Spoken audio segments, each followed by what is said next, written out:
It's bye-bye to the freedom which America has long been a beacon to the world. It has offered this beacon of freedom to the world.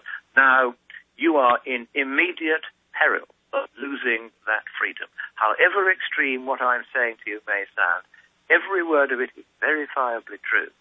That is the intention of your, and I'm going to call him this, your communist president and your communist administration, your communist science advisor, who only 25 years ago was saying that there would be such a global cooling caused by mankind that ice would accumulate on the Antarctic and it would tilt into the sea and cause a tidal wave bigger than any in human history, wiping out all coastal communities worldwide.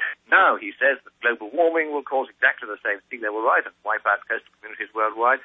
All of this is going on. These people are communists. They do not have the best interest of you or your country at heart.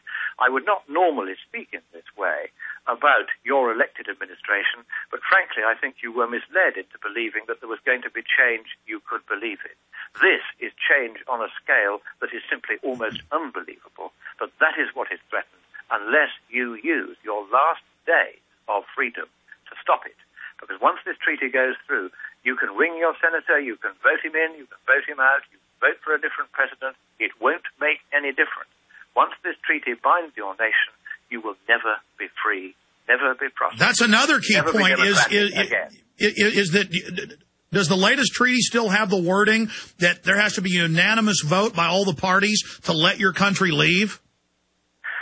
At the moment, there is no wording that allows you to leave unilaterally, and therefore the usual provision in international treaties under the Vienna Convention prevails, which is there has to be a unanimous vote of all other parties to let you out. All right, That's Lord one Monckton. of the many amendments that needs to be put into this treaty, but of course it isn't yet there, despite our having raised this with previous drafts.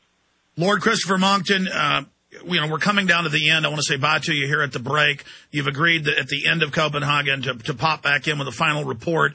But as you said, this is a complete world government takeover from Ban Ki-moon's own mouth, from the head of the EU's own mouth. This is really happening. Total global control grid. Al Gore says it's not enough. He wants even more of our money. They know it's a fraud. These are piratical thieves. And we are 2 seconds to midnight, as you have so eloquently said.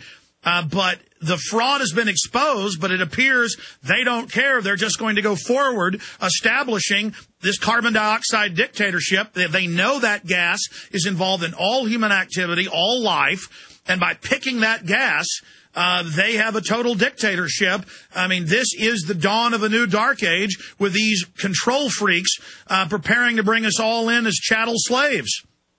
And hysterical though that may sound, indeed hysterical though it does sound, unfortunately, ladies and gentlemen, if you're listening tonight, every word of what your kind host has said is regrettably true. It breaks my heart to say it, and I beg you, get onto your senator while you still can. You only have 10 days of freedom left.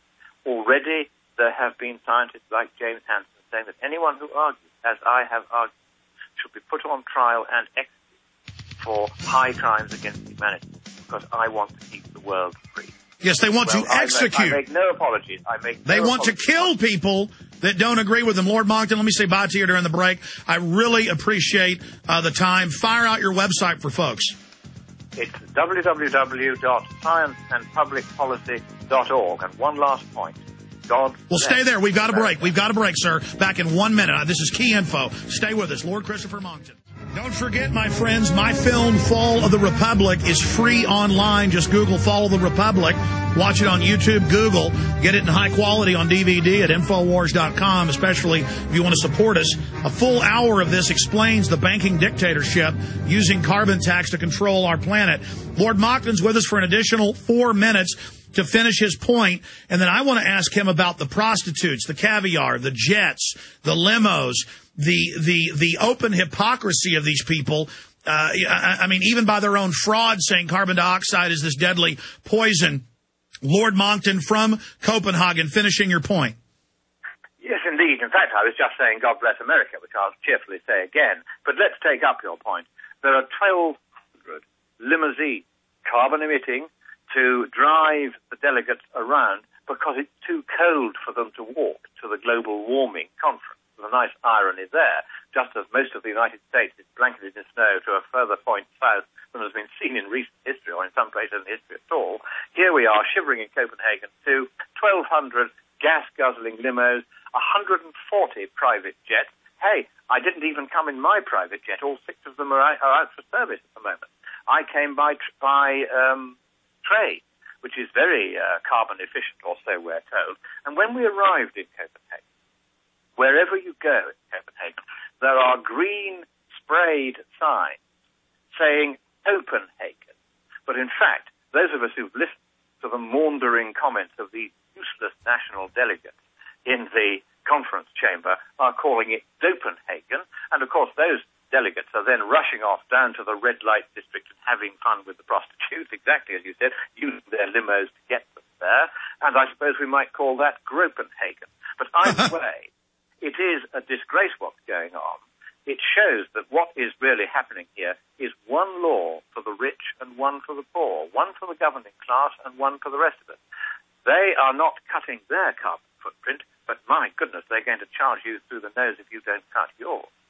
So this is an asymmetrical conference here, which is the governing class supported by the tens of thousands of teeming zombies from the environmental movement, enviro-zombs, I call them. They like to shorten all their words, so I'll do it. They're enviro-zombs.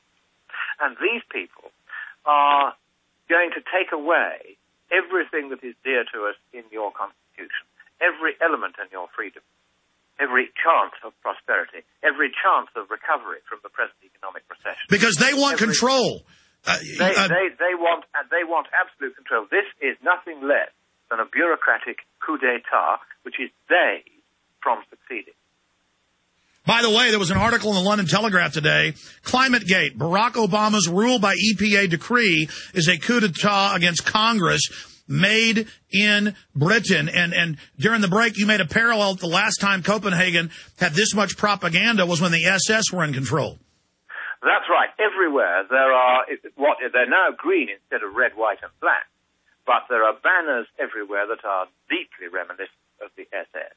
And they, of course, occupied Copenhagen and Denmark as a whole during the war. And Denmark, to do it credit, thanks to its king and the guts of its people, managed to make sure that practically no Jews got sent from Denmark to the gas chambers, because the people of Denmark stood by the Jews in the most remarkable and wonderful way.